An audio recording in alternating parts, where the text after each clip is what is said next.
پچھلے ہفتے دروس میں 3 حدیثیں بیان کی گئی ہیں۔ ایک حضرت انس بن مالک رضی اللہ تعالیٰ سے مروی تھی کہ اللہ کے نبی صلی اللہ علیہ وسلم نے فرمایا تھا کہ جس نے فجر کی نماز پڑھی اور نماز پڑھ کر اپنے جائے نماز پر یعنی نماز پڑھنے کی جگہ پر بیٹھا رہا اور اللہ کا ذکر اذکار کرتا رہا یہاں تک کہ سورج نکل گیا اور مغروب اوقات ختم ہونے کے بعد اس نے 2 رکعت چاشت کی نماز پڑھی تو اسے مکمل حج اور عمرے کا ثواب ملتا ہے۔ اور یہ حدیث نمبر سنن ترمذی 586 نمبر کی حدیث ہے۔ اسی طرح سے ایک حدیث بیان کی گئی تھی کہ حضرت ابو امامہ رضی اللہ تعالیٰ بیان کرتے ہیں کہ جو شخص اللہ کے نبی صلی اللہ علیہ وسلم نے فرمایا کہ جو شخص مسجد میں صبح کے وقت پڑھائی سیکھنے یا سکھلانے کے لیے آتا ہے اس کو ایک حج کا ثواب ملتا ہے۔ یہ مستدرک حاکم کی 311 نمبر کی روایت ہے۔ اسی طرح سے ایک حدیث بیان کی گئی تھی کہ جو آدمی اپنے گھر سے فرض نماز کے لیے وضو کر کے نکلتا ہے تو گویا کہ اسے حج کا ثواب ملتا ہے۔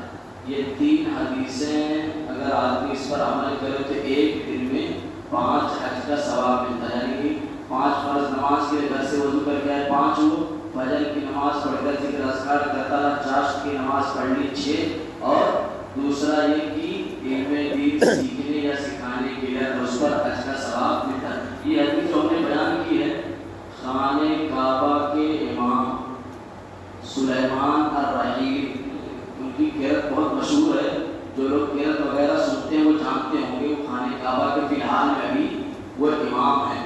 انہوں نے اپنے ٹویٹر پر یہ 3 حدیثیں عربی میں نقل کی تھی اور کہا تھا کہ ایک آدمی اگر چاہے تو آسانی سے ایک دن میں 7 حج کا ثواب لے سکتا ہے۔ حدیثیں بتا دی، حوالہ بتا دی، مسئلہ یہ ہے وضاحت مطلوب ہے کہ بھیا جب 7 حج کا ثواب ایک ہی دن میں مل جاتا ہے تو وہاں جانے کی کیا ضرورت ہے؟ ایسا کسی کے ذہن میں آ سکتا ہے نا؟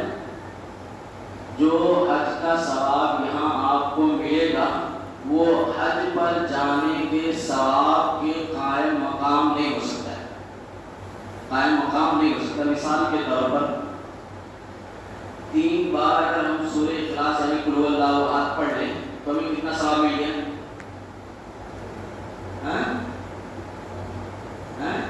ہاں، قرآن شریف یعنی ایک بار سورہ اخلاص پڑھیں گے، سورہ قرآن کا ہے نا 10 پارے کا، تو 3 بار سورہ اخلاص پڑھیں تو کتنے پارے کا ثواب ہے؟ 30 پارے کا، یعنی پورے قرآن کا ثواب مل گیا۔ مشہور حدیث سے لوگ جانتے ہیں۔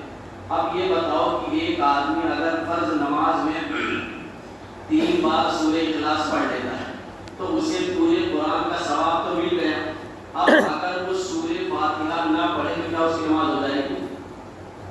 بات سمجھنے میں کہنا کیا چاہ رہا ہوں کہ 3 بار آپ نے نماز میں قل هو اللہ احد پڑھ لی تو پورے قرآن کا ثواب مل گیا، اور پورے قرآن میں سورہ فاتحہ داخل اور شامل ہے، تو کیا صرف 3 بار سورہ فاتحہ کو سورہ اخلاص پڑھ لے اور سورہ فاتحہ نہ پڑھے تو نماز نہیں ہوگی؟ گرچہ آپ کو 3 بار سورہ اخلاص پڑھنے سے پورے قرآن کا ثواب مل جائے گا، لیکن یہ سورہ فاتحہ کے نماز میں پڑھنے کے قائم مقام نہیں ہو سکتے۔ اس کی ایک اور مثال ہے کہ آپ اگر لا الہ الا اللہ وحدہ لا شریک لہ لہ الملک و لہ الحمد وہو علی کل شیء پڑھتے ہیں تو آپ کو بنی اسماعیل کے 4 غلام آزاد کرنے کا ثواب ملتا ہے۔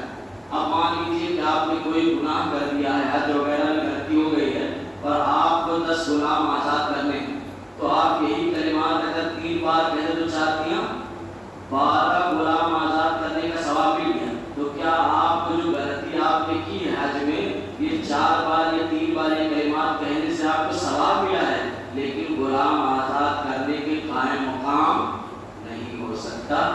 میں سمجھتا ہوں کہ بات سمجھ میں آ گئی ہوگی۔ اگر نہیں سمجھ میں آئے تو کوئی کہے تو انشاءاللہ دوبارہ عشاء میں اور تفصیل سے بتا دی جائے گی۔ اللہ تعالیٰ سے دعا ہے کہ اللہ تعالیٰ نے دین کی صحیح سمجھ